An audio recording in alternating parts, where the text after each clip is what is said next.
600-ലധികം പേരുടെ ജീവനെടുത്തിട്ടും കലാപം കെട്ടടങ്ങാതെ സിറിയയിലെ സുരക്ഷാ സേനയും മുൻ പ്രസിഡന്റ് ബഷർ അൽ അസദിന്റെ അനുയായികളും തമ്മിലുള്ള സംഘർഷവും പ്രതികാര കൊലപാതകങ്ങളും മൂർജിച്ചു വരികയാണ്.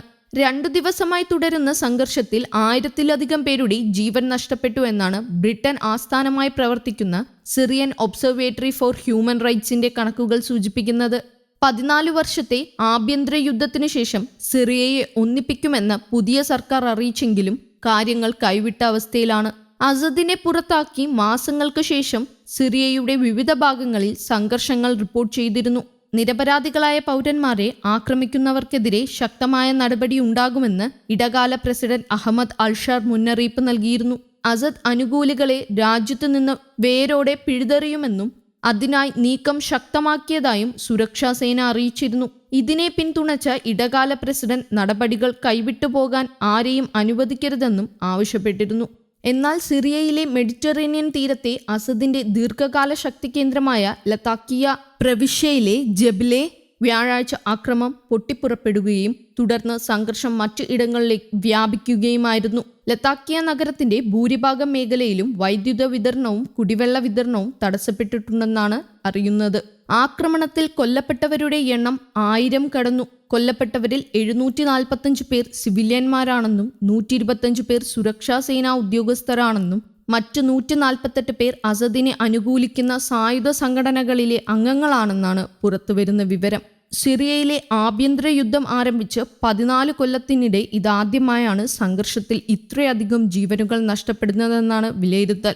തീരപ്രദേശത്ത് സംഘടിച്ച അസദ് അനുകൂലികളും കമാൻഡറായ സുഹൈൽ അൽ ഹസനുമായി ബന്ധമുള്ള തോക്കുധാരികളും സുരക്ഷാ പാട്രോളിംഗ് ചെക്ക് പോസ്റ്റുകൾ ആക്രമിച്ചതോടെയാണ് കലാപം തുടങ്ങിയത് എന്നാണ് റിപ്പോർട്ടുകൾ.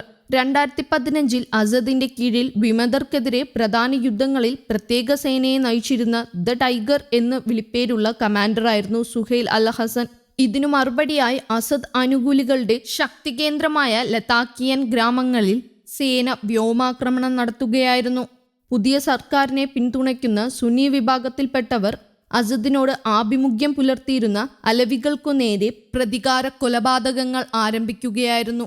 പതിറ്റാണ്ടുകളായി അസദിനെ പിന്തുണച്ചു വരുന്നവരാണ് അലവി വിഭാഗത്തിൽപ്പെട്ടവർ. അവരുടെ ഗ്രാമങ്ങളിലേക്കും നഗരങ്ങളിലേക്കും എത്തിയ എതിർപക്ഷക്കാർ പുരുഷന്മാരെ വെടിവെച്ചു കൊല്ലുകയും വീടുകൾ കൊള്ളയടിക്കുകയും ശേഷം തീ വയ്ക്കുകയും ചെയ്തുവെന്നാണ് പുറത്തുവരുന്ന വിവരം. സംഘർഷം തുടരവേ ന്യൂനപക്ഷമായ അൽവൈറ്റുകൾ അധിവസിക്കുന്ന തീരമേഖലയായ ബെനിയാസും ജബ്ലയും ഇപ്പോഴും അസദ് അനുകൂലികളുടെ നിയന്ത്രണത്തിലാണ് എന്നാണ് ലഭിക്കുന്ന വിവരം. ആഭ്യന്തര യുദ്ധം ആരംഭിച്ച് 13 വർഷത്തിനു ശേഷം കഴിഞ്ഞ ഡിസംബറിൽ സായുധ സംഘടനയായ ഹയാത്ത് തഹരീർ അൽ ഷാം HTS വിമതർ നയിച്ച 11 ദിവസത്തെ വിപ്ലവത്തെ തുടർന്ന് അസദിന്റെ സമഗ്രാധിപത്യ ഭരണത്തെ അട്ടിമറിക്കുകയും അസദിനെ പുറത്താക്കുകയുമായിരുന്നു.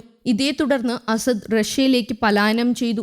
അലവി വിഭാഗത്തെ ആക്രമിക്കില്ലെന്ന് HTS കേന്ദ്രങ്ങൾ പറഞ്ഞിരുന്നു. എന്നാൽ പലയിടത്തും ആക്രമണം നടന്നിരുന്നു. തുടർന്ന് ലതാക്കിയ നഗരത്തിൽ നിരോധാജ്ഞ ഏർപ്പെടുത്തുകയായിരുന്നു. എന്നാൽ റോഡരികിൽ വെടിയേറ്റ് ആളുകളുടെ മൃതദേഹങ്ങൾ നിരത്തിക്കിടത്തിയിരിക്കുന്നതിന്റെ ദൃശ്യങ്ങൾ പുറത്തു വന്നിട്ടുണ്ട്. ഇത് കൊല്ലപ്പെട്ട അലവി വിഭാഗത്തിൽപ്പെട്ടവരുടെയാണെന്ന് മനുഷ്യാവകാശ സംഘടനകൾ സ്ഥിരീകരിച്ചിട്ടുണ്ട്. ഡിസംബറിൽ വിമതർ അസദിനെ പുറത്താക്കിയതിനു ശേഷമുള്ള ഏറ്റവും കലാപകരമായ ഏറ്റുമുട്ടലാണ് നടന്നതെന്ന് അന്താരാഷ്ട്ര മാധ്യമങ്ങൾ റിപ്പോർട്ട് ചെയ്തു. News desk.